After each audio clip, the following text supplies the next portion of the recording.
Welcome you all. आज हम लोग एलिप्स का जो हमारा थर्ड लेक्चर है, इससे पहले के 2 लेक्चर और रिकॉर्ड हो चुके हैं। आप एक बार उन वीडियोस को देख लीजिएगा। और आपका ये बस 2 टॉपिक और बचा है। फर्स्ट है एसेंट्रिसिटी और सेकंड है लैटिस रेक्टम। तो आई होप इससे प्रीवियस वीडियो आपने देखी होगी। आज हम लोग इस टॉपिक को कंटिन्यू करने वाले हैं। तो होप आप लोगों ने अब इससे पहले के सर्कल, पैराबोला और ये सारे जो भी कंप्लीट हो चुके हैं और एलिप्स के 2 पार्ट, उनसे रिलेटेड एग्जाम्पल्स और प्रैक्टिस क्वेश्चन किए होंगे।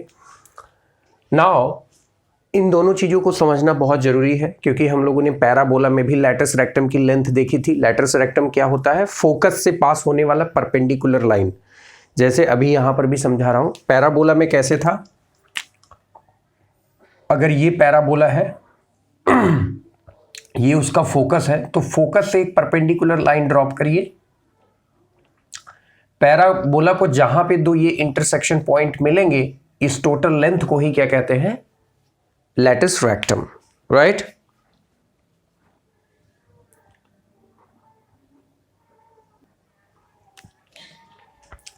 तो इलिप्स में भी कुछ ऐसा ही है, बिल्कुल। तो पहले डेफिनेशन देख लेते हैं एसेंट्रिसिटी की। The eccentricity of an ellipse is the ratio of, ये रेशियो है किसका? The distances from the center of ellipse, ellipse के सेंटर से, ये रहा एलिप्स का सेंटर, इस सेंटर से डिस्टेंस मेजर करना है किसका? टू वन ऑफ द फोकी, एक ऐसे फोकस का। इसका ये जैसे ये 2 केस बताया था ना इससे पहले वाले वीडियो में, आप जाके देखिएगा। एलिप्स का 2 केस है। एक इस तरीके से एलिप्स बना है जिसमें मेजर एक्सिस क्या होता है? मेजर एक्सिस क्या होता है? 2a। और माइनर एक्सिस क्या होता है? माइनर एक्सिस क्या होता है? 2b। और नेक्स्ट केस में, दूसरे केस में, ये वर्टिकल y एक्सिस पर एलिप्स बनता है और उसमें हमारा मेजर एक्सिस हो जाता है 2b और माइनर एक्सिस क्या हो जाता है? 2a। तो इस तरीके से बदल जाता है ना। तो ऐसी सिचुएशन में यहां पर डिफिनेशन भी चेंज हो जाती है। सॉरी, डिफिनेशन सेम रहती है, फॉर्मूले में थोड़ा बहुत वेरिएशन आ जाता है। क्या है? तो ellipse to one of the focus and one of the vertices to an ellipse. Clear हुआ कि डिफिनेशन क्या कह रहा है? कि जो एसेंट्रिसिटी होती है, जो एसेंट्रिसिटी है वो क्या होता है? फोकस का डिस्टेंस लेना है। जैसे c क्या है? सेंटर से यहां तक का डिस्टेंस, ये है c, ये है फोकस का डिस्टेंस। जो मेजर एक्सिस होगा फोकस उसी लाइन पे होता है। ये आपको बात पता है कि जो मेजर एक्सिस है फोकस उसी पर होता है। तो फोकस वाली डिस्टेंस हो गई c, और वहां से उस वर्टेक्स के बीच का डिस्टेंस, तो ये रहा। यहां से इस वर्टेक्स तक आने के लिए टोटल डिस्टेंस कितना होता है? a,0, ये क्या हो गया? a, और ये क्या होता है? -a, मतलब टोटल क्या होता है? 2a। तो एसेंट्रिसिटी हो गई E = c/a। अगर यही वर्टेक्स, अगर इलिप्स ऐसा होता तो अब मेजर एक्सिस क्या होता? ये तो फोकस भी कहां लाई करेगा? यहां पे और यहां पर, और इसके बीच का हो गया ये सेंटर ऑफ इलिप्स। तो यहां से बेटा ये हो गया c और ये वाली डिस्टेंस हो गई b। तो अब क्या हो जाएगा? c/b। तो यहां पे एसेंट्रिसिटी अब ये हो जाएगी। ठीक है ना? यहां तक क्लियर है आप लोग को?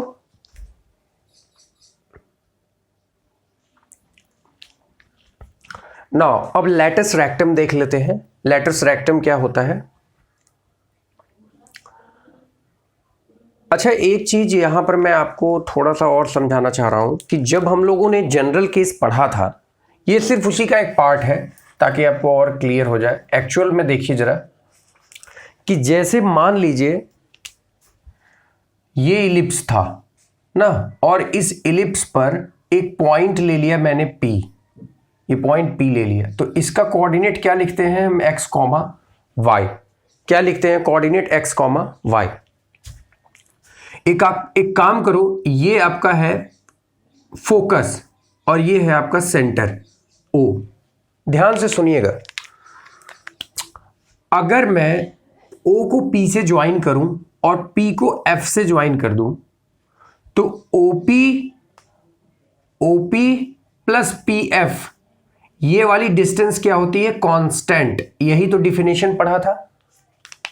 यही तो डिफिनेशन पढ़ा था, ओपी प्लस पीएफ क्या होता है, कांस्टेंट होता है। अब आप सोच के देखो, अगर मुझे पी का कोऑर्डिनेट बताना हो तो पी का कोऑर्डिनेट क्या होगा, एक्स, और लंबाई क्या होगी, वाई। यहां से यहां तक कितना होगा, एक्स, और ये क्या होगा, वाई। अब पी पॉइंट यहां पर आ जाए, यहां पर, तो अब x की वैल्यू क्या हो जाएगी, बढ़ जाएगी। x कोऑर्डिनेट बढ़ गया और y कोऑर्डिनेट क्या हो गया, छोटा हो गया। x क्या हो गया, बड़ा हो गया, ये x हो गया, और y क्या हो गया, छोटा हो गया। ऐसे ही x कहां तक पहुंच जा सकता है, x कहां तक हो सकता है, मैक्सिमम कहां तक हो सकता है, वर्टेक्स तक। तो x की वैल्यू मैक्सिमम क्या हो सकती है, a, x की मैक्सिमम, और y ऐसी सिचुएशन में क्या हो जाएगा, 0। बात समझ में आया, x की मैक्सिमम वैल्यू कितनी हो सकती है, a, और y कितना हो जाएगा, 0। और वर्टेक्स पे लैटिस रेक्टम 0 हो जाएगा। अभी जब लैटिस रेक्टम हम लोग क्लियर करेंगे, बस ये कॉन्सेप्ट आप ध्यान रखिएगा क्योंकि मैं आगे अभी आपको समझाऊंगा, ठीक है ना, ठीक है।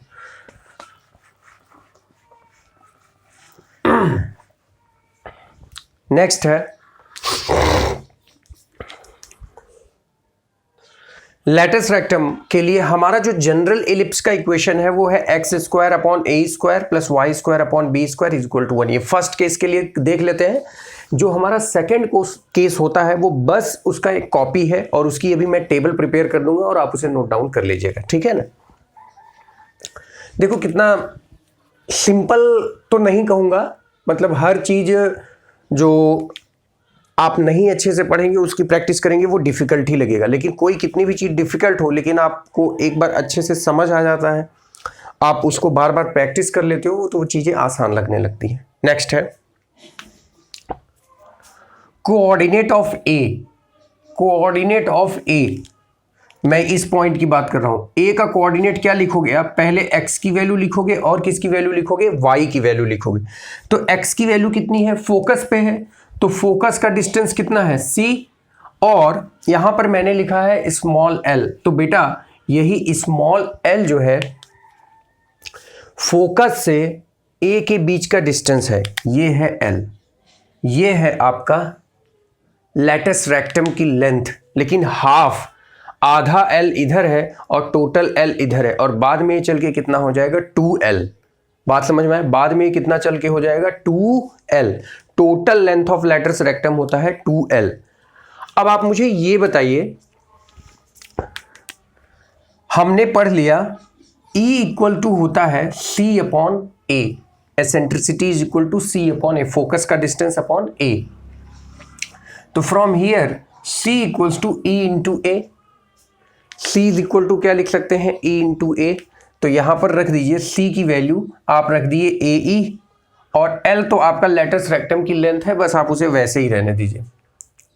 अब ये जो पॉइंट a है, ये जो पॉइंट a है ये कहां है, एक एलिप्स के ऊपर है।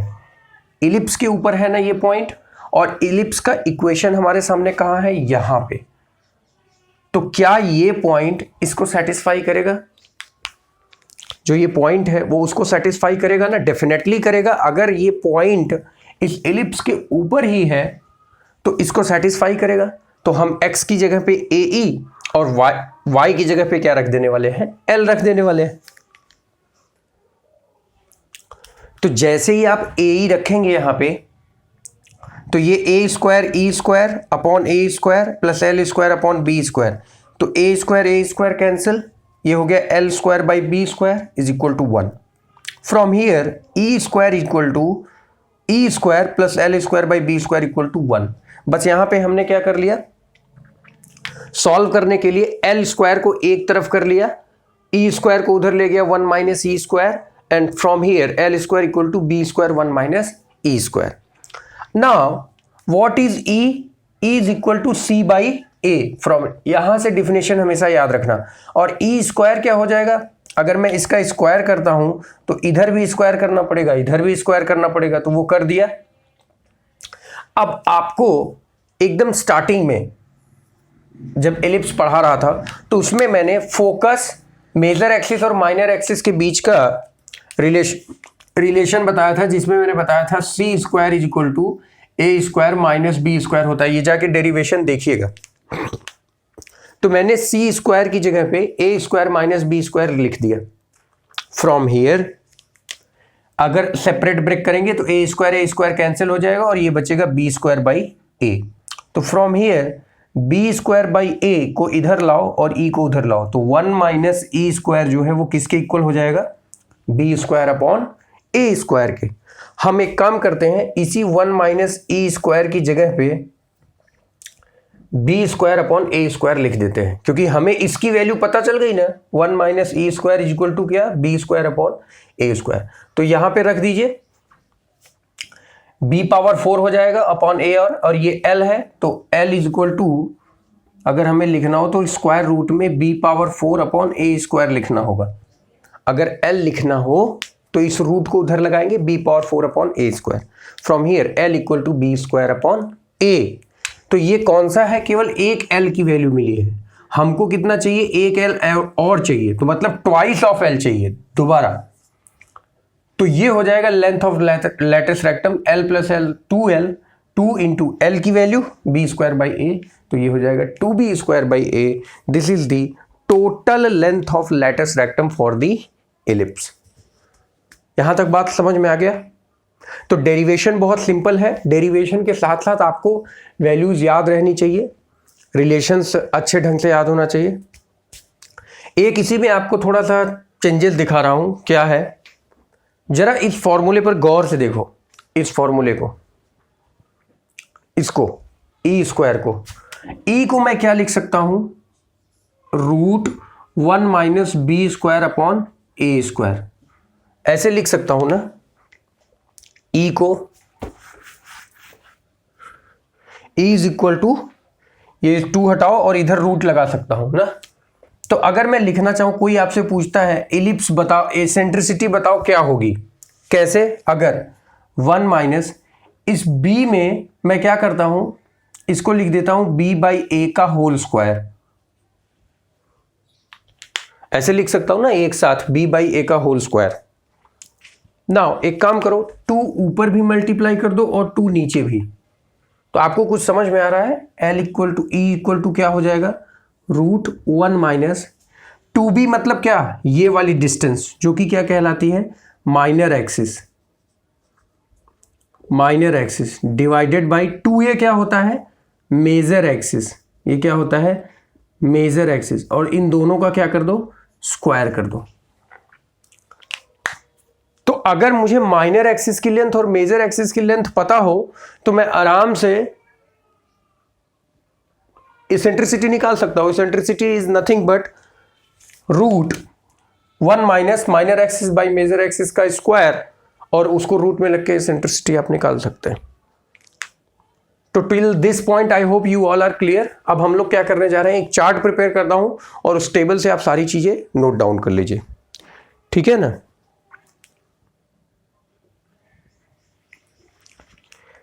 चलिए, ये टेबल आपके दिमाग में रहना चाहिए, ये टेबल काफ़ी इंपॉर्टेंट है। तो इस टेबल के बारे में एक बार समझिए। यहाँ पर दोनों टाइप के एलिप्स के बारे में लिखा है। तो फर्स्ट वाला जो है, इसमें a is greater than b, तो ये a है, ये a है, a क्या है, इससे बड़ा है, तो फर्स्ट केस ये है, ये आपका फर्स्ट केस है, और ये क्या है, सेकंड केस है। तो यहां पर दोनों एलिप्सिस के बीच में कंपैरिजन लिखा हुआ है, और इन दोनों कंपैरिजन को बिल्कुल आपको एज अ टेबल बना लेना है, जो आपके 11th लेवल तक है। वैसे ये वाला केस आपकी बुक में बहुत कम है, बट फिर भी आप कर सकते हैं। तो यहां पर मैंने टोटल लिखा हुआ है कौन कौन से केसेस हैं और उनके क्या क्या कोऑर्डिनेट्स हैं, क्या वैल्यूज हैं, और यहां पर डायग्राम बना है। तो आई होप यहां तक क्लियर है। First, coordinate of a centre, तो सेंटर क्या है, 0,0, तो यहां भी क्या है, 0,0, तो ये रहा सेंटर पहले इलिप्स का और दूसरे इलिप्स का। ये सेकंड केस वाला है और ये फर्स्ट केस का है, ध्यान रखिएगा। कोऑर्डिनेट ऑफ अ वर्टेक्स, तो a,0 minus a,0, 0,b, 0,-b। तो मैंने बताया था कि जिस जो मेजर एक्सिस होगा उसी पर फोकस होगा, मतलब फोकस से ही मेजर एक्सिस पास होता है। तो वहां का वर्टेक्स फर्स्ट के लिए a,0 ये रहा, x की वैल्यू a है और y की वैल्यू क्या होगी 0। यहां पर भी -a,0 क्योंकि ये क्या है नेगेटिव साइड है, और इसमें 0,b, तो ये होगा 0,b और ये होगा 0,-b, 0,-b। Coordinate of a focus, focus का कोऑर्डिनेट क्या होता है c,0, ध्यान रखिएगा -c,0। तो इसमें क्या हो गया 0,c और इसमें क्या हो जाएगा 0,-c। लेकिन मैंने कभी जस्ट इससे पहले रिलेशन बताया था एसेंट्रिसिटी इक्वल टू c/a, तो from here c is equal to EA, c is equal to क्या हो जाएगा EA। तो c की जगह रख दो, EA रखो चाहे A ही रखो, हो जाएगा। और यहां पर eccentricity is equal to c/b, तो from here c is equal to BE, तो ये क्या हो जाएगा BE। तो यहां पे फोकस 0,c, तो फोकस कहां होगा, इसका फोकस है F1, ये हो गया F2, ये हो गया F2 और ये हो गया F1। तो एक राइट हैंड साइड में और एक लेफ्ट हैंड साइड में, एक अपवर्ड और एक कहां हो गया डाउनवर्ड, दो फोकस हो गए। Next, length of major axis, ये क्या है लेंथ है, मेजर एक्सिस लेंथ और माइनर एक्सिस लेंथ, तो आपको पता ही है लेंथ हमें ट्वाइस लेना होता है। तो अगर एक a है तो दूसरा कितना हो जाएगा 2a, और इसमें माइनर क्या हो जाएगा, सॉरी इसमें मेजर है 2a, इसमें मेजर है 2b, और इस केस में माइनर है 2b और मेजर है 2a, जस्ट रिवर्स हो जाएगा, अपोजिट। तो यहां पर ये है 2a टोटल और ये रहा 2b यहां से लेकर यहां तक, और इसमें ये है 2b यहां से लेकर यहां तक, और ये रहा 2a। तो ये है 2a और ये रहा 2b और ये 2a और उधर 2b। Equation of major axis, तो मेजर एक्सिस मतलब क्या होता है, इस वाली केस में मेजर एक्सिस क्या है एक्स एक्सिस। तो एक्स एक्सिस की इक्वेशन क्या होती है, क्लास 9th में, कोऑर्डिनेट ज्योमेट्री क्लास 10th में, एक्स एक्सिस की इक्वेशन क्या होती है y इक्वल्स टू 0, और उसमें मेजर एक्सिस क्या है y एक्सिस। तो उस सिचुएशन में उसकी इक्वेशन क्या होती है, y एक्सिस की इक्वेशन क्या होती है x इक्वल टू 0। जस्ट उसका उल्टा इक्वेशन ऑफ माइनर एक्सिस, इस केस में माइनर एक्सिस कौन है y एक्सिस, तो y एक्सिस की इक्वेशन क्या होती है x इक्वल टू 0, और इस केस में माइनर क्या होती है x एक्सिस, तो उसकी इक्वेशन क्या होती है y equals to 0। Eccentricity just अभी इससे पहले पढ़ा है, eccentricity E equals to √1 - b² a²। तो यहां पर b माइनर एक्सिस है, a मेजर एक्सिस की लेंथ है हाफ, ध्यान रखना a और b, जब b माइनर या मेजर बोल रहा हूं तो अगर b और a है तो हाफ एज्यूम करिएगा, और अगर ट्वाइस बोलूं तो फुल लेंथ एज्यूम करिए, b/a। तो इस b की जगह क्या हो जाएगा a, और a की जगह पे क्या हो जाएगा b। और इसी में मैंने एक चेंजेस और बताया कि 1 - अगर मैं ये b को देखूं और इस a को, तो इसको मैं लिख सकता हूं b/a का होल स्क्वायर एक साथ में, और ट्वाइस से मल्टीप्लाई कर दूं ऊपर नीचे तो कोई फर्क नहीं पड़ेगा, और इस 2b को मैं लिख सकता हूं माइनर और डिवाइडेड बाय मेजर। अभी मैंने जस्ट बताया है तो फिर से एक बार लिख दे रहा हूं यहाँ पे 1 - रूट में ये, तो ये हो जाएगा आपका eccentricity 1 - minor by major axis का, इसको दोनों के लिए, क्योंकि यहां पर a अब माइनर हो जाएगा, यहां पर a माइनर है और b क्या हो जाएगा मेजर, दोनों के लिए फॉर्मूला सेम है। लेंथ ऑफ लेटस रेक्टम, ये है हमारा टोटल ट्वाइस 2l, तो इसका फॉर्मूला होता है 2b²/a, इसका तो डेरिवेशन किया था, इसमें जस्ट रेसिप्रोकल हो जाएगा 2a²/b। और लेटस रेक्टम होता क्या है, लेटस रेक्टम होता है फोकस से पास होने वाला जो परपेंडिकुलर लाइन होता है एक्सिस पे, वो हमारा लेटस रेक्टम होता है। दोनों के लिए लेटस रेक्टम आप देख सकते हैं। तो इसमें ये दोनों एक्सिस, ये वाला क्या है लेटस रेक्टम, ये टोटल लेंथ है, इसमें ये और ये लेटस रेक्टम है। तो आई होप यहां तक क्लियर होगा आप सभी लोग को। ये पूरा पॉइंट टेबल आप अच्छे से प्रिपेयर कर लीजिए, पूरा पॉइंट टेबल अच्छे से लिख डालिए।